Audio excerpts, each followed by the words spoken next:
So this is the part we're supposed to ask about her parents, not about her parents, about our parents from Malindra. So anyway, I think that one of your parents might have been part of the Lassethi top brass, or at least related to them in some way. What makes you say that? Well, marrying a non-Lassethi is strictly prohibited in today's Lassethi society, Malindra said, so it stands to reason that any such relationship will remain hidden from the eyes of other Lassethi. This is the reason why you don't really see any more half Lassethi nowadays. However, if Lassethi women were to become pregnant with the child of a non-Lassethi, with such a relationship would become much more difficult to hide. I'm thinking that the reason why your parents left this continent was because they considered it would have been too difficult to keep hiding after your mother became pregnant with you. Okay, but why would they be related to top brass? I say because the only people that have access to the teleporting devices on this continent are the kings and the Lassethis. And those teleporters are the only way to leave the continent. Since only the highest ranked Lassethi have access to the Lassethi teleporter, it means that your mother needed to ask help from one of them if she wanted to leave, and they would have need to do it secretly. Maybe you're even related to the leader of the Lassethi. I'm guessing you were born around 30 years or so. So the leader back then would have been named Hexol. Yeah, that was the name. I think he might have died since then though, or was he killed? I'm not sure. I don't really follow Lassethi politics that much anymore. You need to stop talking, focus for a second here. Dun says, I can sense a group of mages approaching us. I'm sure they're friendly, keep your guard up. Takes a while before the mages show themselves, and it would appear that they are yet another. Yeah, this is the same thing, and they're gonna start screaming Banshee and all that. There's just a conversation where Kate says that surely other people must have bought stat devices, that's why you're not getting any points and all that stuff. So I can say that you make a good point. Other people might have bought stat devices, or I can say maybe other mages have been staying away from Thelius for some reason. I mean, we didn't really see much in the name of mages. I think one or two mostly. So we'll go with that.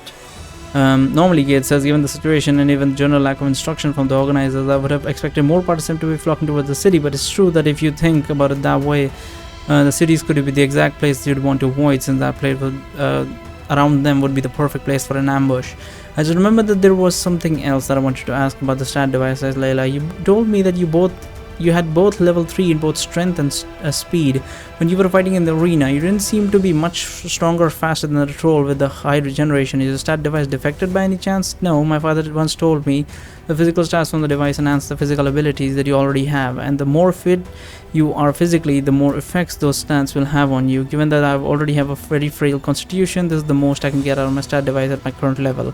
Huh, I say, well then, I guess that all these months I've spent doing physical training in preparation for this tournament, you're not wasted after all. You did physical training, Kate says, and this is the result. I bet I could beat you in an arm wrestling match if I tried hard enough. I said that I only did it for a few months, I tell Kate, and it's not like this was the only thing that I did during this time.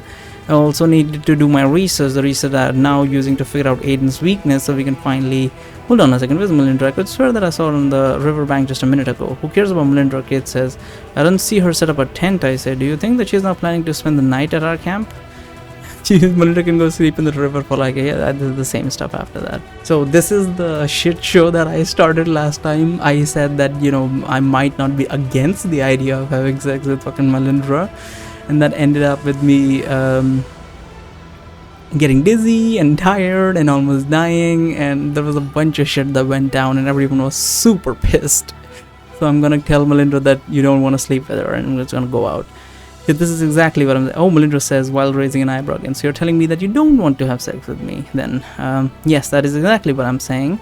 But it's your loss, Melindra says. In any case, I'm going to sleep now. See you tomorrow. No, you'll be sleeping out of my tent, I say. Go sleep with Flower, go sleep with the bugs, I don't care. You're not seriously going to kick me out of their tent, are you? Melindra says, this time adopting a more serious tone. Only asking for a few hours uninterrupted sleep. I'm not going to bother you. I'll wake you up long before anyone gets out of the tent. I'll do my best to get out undetected. It will be as if I was never there. I'm supposed to go join Kate in her night shift. Alright. Let her sleep in the tent for a few hours and go join Kate on her night shift. Let's do that. A true gentleman. Actually, I have another idea, I say. Then I struggle to crawl over her on all fours in order to reach the entrance of the tent. Hey, what are you doing? Melindra says as I accidentally hit her chin with one of my elbows. Cut it out. I'm going to let you sleep in here for a few hours while I'm joining Kate on her night shift, I say. Wait, what? There's no need to... No, hold on. There's no need for you to leave on your own. After the first shift is done, I interrupt her. I'll see if I can convince Hardwick or Darren to lend you a tent. And I'm pretty sure that they are the ones who will be taking the next shift. I'll come wake you up when your new tent is ready. Then open the tent zipper. I begin to crawl. I say, wait, listen to me. You don't have to. Good, Melindra, I tell her. Once I open the zipper and then I close the what? I tell her once I'm outside the tent and then I close the zipper. That's what I'm supposed to do instead of the fuck shit that I did, and it was a whole mess. It was so awkward. I mean, it was cool. I mean, I did bang a fucking Stillwater. Barry did bang a Stillwater, but still, it was kind of awkward. It was super awkward. Barry, Kate asks as she's seeing me head towards her. What are you doing? Didn't you go to sleep? Oh, I couldn't sleep, I say, so I decided to go for a little night stroll to get some fresh air. Why couldn't you sleep? Kate says, because I got a visitor in the middle of the night. I say it was getting a little too crowded in there for my liking. A visitor? Kate says, shocked. But how is that possible? I'm keeping watch the whole night. Nobody even came close to your tent. Remember that spell that Aiden keeps using to mask her presence? I tell her. Melindra also knows that spell. Melindra, Kate says. She is the one that visited you and she kicked you out of your own tent? Wait, no, you've got it all wrong. I tell her, shouldn't you kick me out of the tent? I chose to leave by myself. But why would you do such a thing? Why not just tell her to get out of the tent and be done with it? Because I didn't want to kick her out like a dog when she didn't have a place to sleep. We didn't want to waste time arguing her because I figured I may as well come chat with you since I was already up. What am I supposed to choose here? I like this one because I didn't want to kick her out like a dog when she didn't have a place to sleep. No place to sleep, Kate says. What do you mean? Didn't she bring her tent? She forgot to pack. When I say, is this what it's all about? Kate says. Could she have just asked Darren or Hardrick for her tent? She didn't want to ask them because she doesn't get along with them very well. I say, wow, Kate says. So that's how you got stuck with her then. And what is your plan? Spend the rest of your night doing night shifts so that Stillwater can sleep comfortably in your tent? I'm not planning to stay here all night, I say. As soon as Hardrick and Darren's shift begins, I'll ask them to set up a tent for her so she can leave me in peace. But I figured that I might as well come here and chat with you given that I was already up. Oh, Kate says, what was it that you wanted to talk with me about? I don't know. I say a lot of things. It feels like it's been ages since we have had a chance to talk in private. Alright, Kate says, it's been a while. I think the last time we had a private conversation was the time when you were celebrating our release from the Golden Fox's collars. So much has happened since then. The objectives, announcements, arena, Dragon's War declaration. Also a reunion with a childhood friend, Layla, I say. How have things been going with her, by the way? They've been going great, Kate says with a faint smile.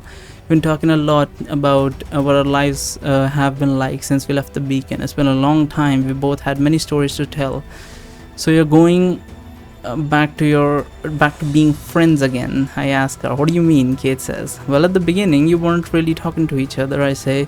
So I thought that maybe you might have had an argument or something before she left the beacon. It made it difficult for you to begin a conversation. Oh no, it's not that, Kate says. It was just that. Kate, she pauses. You see, she says, Layla and I were never exactly friends back when we were at the beacon. Spent most of her time with Diane and her brother, and Layla wasn't really allowed to socialize much with the rest of us because she was a Lasethi. But even so, the last time when I found her out that she died, I was devastated. Gods, why did I have to believe the lies of this Lasethi who said that she was dead? But he did not try to look for her. Hey, even if you did, it's not like you would have made any progress, right? I said, Layla lived all her life here in Varathia with her adopted father, so you couldn't have had any more luck in finding her than you've had in trying to reach Diane. Don't beat yourself over it too much. The important thing is that she was safe, at least until recently, that is. Yes, you're right, Kate says. I really owe a lot to my father, a lot to her father. I hope she will meet him when we reach Olander so I can express my gratitude to him. She pauses again. What about you, Barry? Kate says. How's it going with your notebook? Have you found anything useful? It's hard to tell, I say. I have a lot of information in my notebook, but there's also a lot of stuff missing. If only I could somehow figure out how to activate these magic stats on the stat device, it would have been a lot easier to fill in the notes with the details I need. But I don't think I'll ever be able to unlock these hidden stats by myself. Do you think the Layla Fighter might be able to help? Kate says. It's a possibility, I say, but I won't get my hopes up for now. From what the Goblin General told me, in order to activate these hidden stats, I'll need some secret codes that would be only accessible to the top brass of Lasethi. I doubt that Layla's father would have any reason to know them. As Kate and I take another short break from talking, I suddenly remember what Melinda told me in the tent about Kate having feelings for me. Should I discuss this with her? No. It would only end up placing us in an awkward situation. But then again, if I never talk to Kate about these things will never clear up. Maybe I should just find a way. I think let's not talk about this. Wait, what? This is such an awkward conversation, man. Why would I? Okay, maybe I find a way to bring up the subject in a subtle manner.